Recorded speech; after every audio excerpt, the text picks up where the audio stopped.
Kyle Larson says Cup Series cars are too loud. Also, we have a very special announcement today, some breaking news.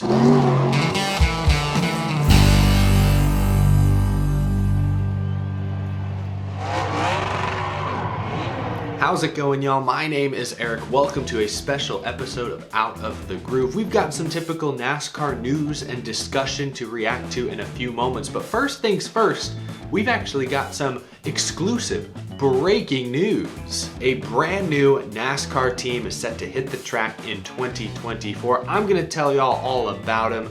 Many of you know that I've worked with a company known as AE Engine on a variety of projects the past few years. We've collaborated on the Weekly Viewer's Guide, the DailyDownforce.com. We did the Ghost NASCAR crossover. They've helped put together our Halloween charity races, the Moonshine and Motorsports Trail that I visited earlier this year, getting my face on a real NASCAR stock car. I've worked with AE Engine on a wide variety of projects, that's my point, but now AE Engine is working on something even bigger. And once again, we get to be a part of it. A brand new race team is coming to the NASCAR Craftsman Truck Series next season.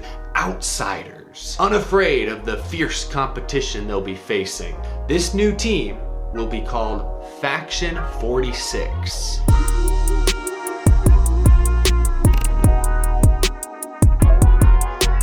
That's right, breaking news, brand new NASCAR team. A few details, this team will debut in 2024 at Daytona. It's a Chevy team. They've got a strong technical alliance with Nice Motorsports. And while AE Engine is involved with this team, the actual owner is Lane Moore, who hails from Oklahoma. The driver is top secret at the moment, but we will talk to Lane here in just a few moments. Perhaps he can shed some light on who Faction 46's driver will be. But that is Faction 46.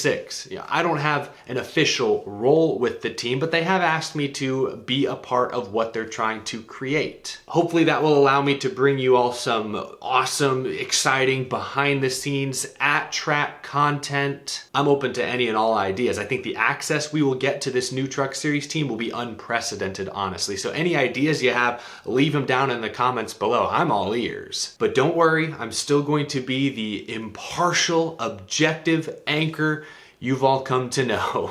But I couldn't pass up on this opportunity to take you guys behind the curtain in the new year. Head to faction46.com right now. They're actually doing a pretty cool merch giveaway. If you register on the site, you'll be entered for a chance to win one of 5 awesome prize packs that include shirts, hats, even a signed hero card by the to-be-announced driver. Now, like I said, I am just a small part of this operation.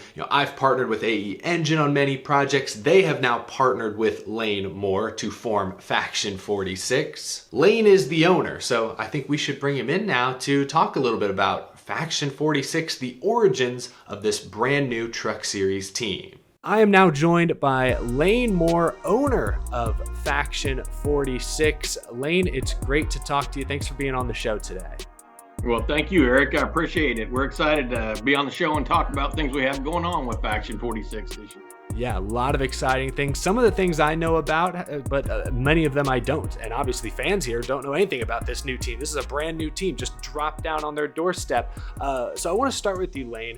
New team owner. Why NASCAR and why now in particular? Eric, it's simple. I love racing.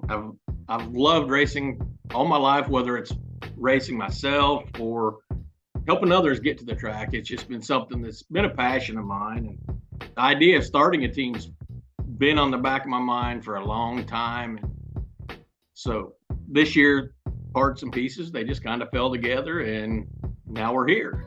Speaking of the name, I know a lot of fans may wonder where that name comes from. So can you shed some light on why Faction and what about the 46? Well, Faction, it's just a cool word. And every team should have a cool word, right? Yeah. The 46, it's got a couple different meanings. The first is that it represents the 46th state of the Union, Oklahoma, which is where I raised my family. We've had our businesses there. So it seemed fitting to have Oklahoma represented in the name. The second meaning is a little touchier. We'll have to talk about that in a different show. I can't go into that right now. Oh, okay. I see a little teaser there. I like the tie-in to Oklahoma, to sort of a local community. I think when drivers, head home to race, at their local tracks, sort of play to that audience. I think that's great. It really builds up a fan base, allows folks to resonate a lot better. And I know it's tough because a lot of race teams are based out in North Carolina. So maintaining that Oklahoma, maintaining that local feel, I think is extremely important. So that's awesome. Now, speaking of your race shop, it's in Salisbury, I believe. Can you tell us more about that? Yep. We're going to be in Salisbury. We have a technical alliance with Nice Motorsports. All right. So we'll work out of the shop with them side by side. They're building all of our trucks, getting us ready, They've been very, very instrumental in getting us to the spot we are right now. Couldn't have done any of this without them. I want to, make sure they did. So absolutely, we're excited. So. Yeah, that's a great group to be a part of. Nice Motorsports has been a strong team in recent years. They've emerged as championship contenders. So yeah, I think you've hitched yourself to a very strong wagon there with Nice Motorsports. A great group to be a part of. I guess my final question, Lane, before I let you go, and you're probably not able to answer this given your 46 answer a moment ago, but what kind of drivers, who have you considered to drive this Faction 46 truck this season? Well, let's just say people will be surprised, and we're very excited to make that announcement, but it'll be just a little bit later this week. So. Oh, well, this week, you hear that? There we go. All right, fans, keep your eyes and ears peeled for some more news coming out of Faction 46 very, very soon. This is an exciting day.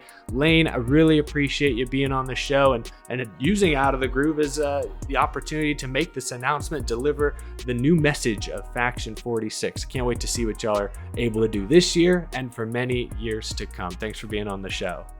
Appreciate it, Eric. Look forward to working with you this year. I appreciate Lane coming on the show. Again, driver of the 46 will be announced soon, but I'm very excited to hopefully bring y'all some unique, unprecedented NASCAR Truck Series content in the new year, or maybe even sooner. I know many of you do, but if you don't have a favorite Truck Series team, consider Faction 46 the team for you. Awesome stuff. Love seeing new teams, new owners with a true passion for racing getting into the sport. But now we've got some other NASCAR news to break down. The 2-day off-season Phoenix test has concluded. Yesterday I read y'all a couple quotes from Ryan Blaney, Eric Jones. Blaney seemed to like this new splitter NASCAR tested, while Jones seemed to believe the tires Goodyear brought were a step in the right direction. One thing that was originally expected to be tested this week that apparently wasn't was a new transaxle aimed at eliminating shifting. Dr. Deandra on X posted, NASCAR won't be testing changes to the transaxle at this test. It takes 2+ hours to change a transaxle, and at last night's post-test debrief, drivers and engineers agreed that corner speeds weren't high enough for it to make a huge difference. I guess that makes sense, but I thought coming into this test, eliminating shifting was kind of at the top of the priority list. Maybe I was misled. Maybe we were all misled. Okay, no big deal. Sounds like some of the aero changes were a step in the right direction. Tires, according to Eric Jones, seem to be a step in the right direction, so I guess maybe this isn't a big deal, but I feel a little gypped. He went all the way out to the desert. Originally, it sounded like intending on testing this new transaxle only to not try it out. I don't know, kind of a disappointment in my opinion. But one thing NASCAR did test yesterday was a new muffler. Last year, the cars had mufflers for the Clash at the Coliseum and I believe the Chicago Street Race, two events in highly populated, dense urban areas. I don't think mufflers were seen at any other tracks, but those venues, it made sense. But there were some issues with heat, like inside the cockpit where the drivers were. So I'm sure this test was to maybe iron out some tweaks there. But then Kyle Larson, a NASCAR Cup Series champion, a true racer, made headlines, created quite the stir on social media when he said this, quote, I definitely think our race cars are way too loud and are probably too loud even with the mufflers. I think the cars could be quieter just to help the fan experience. Kyle Larson is treading on thin ice. I've said this before. One of the first things I noticed when I attended my first NASCAR race as a child was the noise, the rumble. You feel it in your gut. You see it all the time these days. Anytime electric vehicles are mentioned, your fans are quick to say, hey, we can't lose the sound, the noise. That's what makes NASCAR, NASCAR. So to hear a prominent star driver say the cars need to get quieter, I think it caught everyone a little off guard. Now, Larson didn't elaborate. He could just be referring to the fact that the next gen is louder than the Gen 6. You got exhaust on both sides. I've been to enough races. These engines roar. They echo. They bounce off the grandstands. Generally speaking, these cars are a tiny bit louder, I believe, than the previous generation. So maybe Larson just believes we need to get back down to those Gen 6 volume levels. That could be all he's saying there. I don't want to read too much into his comments. But at the same time, Larson references the fan experience. And this is something I've thought about for a long, long while. Please hear me out just for a moment, and then you can disagree with me all you want in the comments below. But like I said, growing up as a kid, I loved the loud roar of the engines. I didn't care that I couldn't hear the person next to me. For years, I just went to races with my dad, and both me and him were avid NASCAR fans. We always knew what was going on, and honestly, we were locked in on the race. We were focused in on that yellow 17, where he was at any given moment. So I did not care that the engines were so loud. I thought it was awesome. It was one of the greatest appeals, one of the draws in my opinion. But as I've gotten a bit older, and in the past couple of years, I've taken my girlfriend to a few races, casual fan. Took one of my good friends to his first race last year, casual fan. And I've noticed that sometimes it's frustrating that I can't talk to them. That I can't, one, have a conversation, but two, talk to them about what's going on in the race, answer their questions, debate. You get a chance under caution, I guess, but depending on the racetrack, cautions are few and far between. All I'm saying is I've wondered the past couple of years if the loudness of the cars is actually kind of a turnoff to potential fans. Obviously, hardcore fans love it. I'm not debating or disputing that. But say we were able to make the cars about half as loud as they are now. They'd still be loud. You'd still get a similar tone. There'd still be a little rumble. Your butt would shake a little. Not as much as it does now, but say we did make that change. Would that hurt the fan experience? Or would that perhaps help it in some ways? I asked this exact question on Twitter, and I wasn't surprised by the responses I got. The vast majority of posts stated they love the loud noise and don't want that to change. A handful of comments though wondered, kind of like I did, if maybe lowering the volume a little bit would be in the sport's best interest. And then I got some kind of interesting conspiracy theories like this one. I think they're just conditioning fans so that they will eventually be silent and it won't be as big of a shock. Like with any good conspiracy theory, there's a hint of logic there. I don't think silent electric vehicle stock car racing will become the norm anytime soon. Like I'm talking decades away, if ever. But it's a good conspiracy theory. Anyways, leave your comment down below. I'm not trying to side one way or another. I'm on the fence. Like I said, growing up, I loved the loud noises. As I've gotten older and gone to the racetrack with different people, it would be nice, perhaps, to be able to have a conversation at times. If you're a non-NASCAR fan, the loud noises may be awesome for a few minutes, but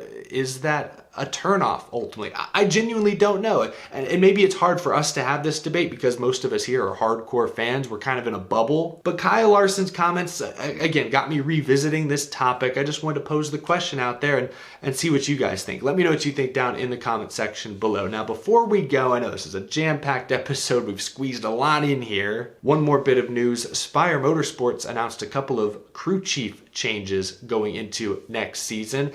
For one, Carson Hocevar, Cup Series rookie, will work with Luke Lambert. That's right, Lambert comes over from Legacy Motor Club where he actually worked with Hocevar, part-time at the end of this season. Meanwhile, Steven Doran will crew chief Zane Smith's number 71. Doran has worked at Stewart-Haas Racing for about a decade now. He was on Kevin Harvick's championship-winning team in 2014. He's actually served as interim crew chief on occasion when Rodney Childers wasn't able to. So a couple of interesting choices there from Spire. The Luke Lambert one is especially interesting. I guess he and Carson really hit it off the few months they worked together. Maybe Spire really liked the speed they showed and figured, hey, let's pair them up in-house. Let's bring them back together. Keep the dynamic duo in intact. So I thought that was interesting. Once the calendar flips to 2024, we can truly start talking predictions for next season. But Hocevar, Zane Smith, a lot of hype. That Trackhouse Spire collaboration on the 71, a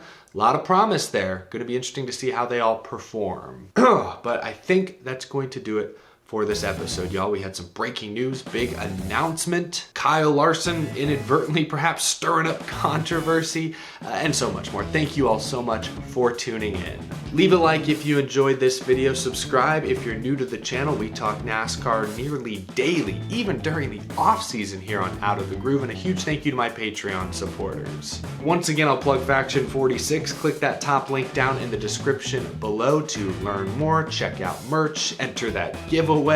An official driver announcement is coming soon, so stay tuned.